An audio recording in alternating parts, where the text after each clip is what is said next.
Aaron Dewey is with me. Aaron, thank you for being with us. Thanks for having me, Nancy. Aaron, I'm extremely curious about what happened when you drove Jodi Arias to the police station the first time she went there. First of all, how did she end up in your car? Well, why were you driving her to the police station? Well, I lived with Travis the whole time that he and Jodi were dating, and so I knew her pretty well, actually considered her a friend. And so when she had come back to Arizona from California for his memorial service, I spent a lot of time with her that weekend. As we were talking, she knew at that point that she was at least a person of interest in the case, and so she thought that it would help to clear her name if she went down to the police station, gave a statement, gave her fingerprints voluntarily. She thought that would all help her out. No regard to what happened to Travis there.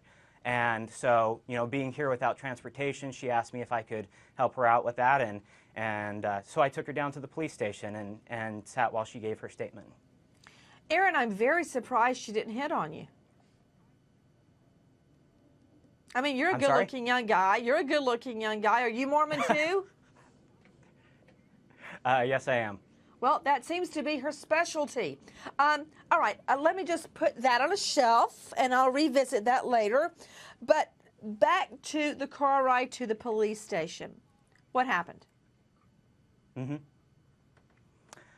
It's so long ago I don't remember a lot, but, I do remember from that weekend having conversations where she was saying, it's so sad. He meant so much to me. Why would anybody want to do this to somebody that's as great as Travis?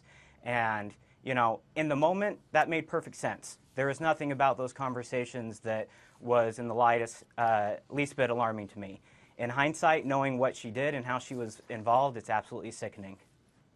Aaron, what was her demeanor? Everyone with me is Travis's former roommate, Aaron Dewey. He also gave a ride to Jodi Arias to the police station.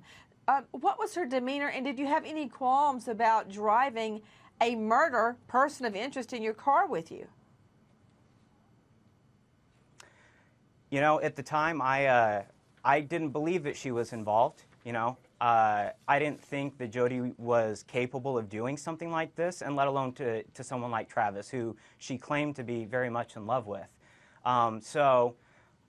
At the time, there was no fear for my safety. I was doing something to help out a friend. But looking back, it's pretty scary to know how close she was to me after what she had done just a few days before. I want to go back to Aaron Dewey, close friend, former roommate of Travis Alexander, joining us tonight.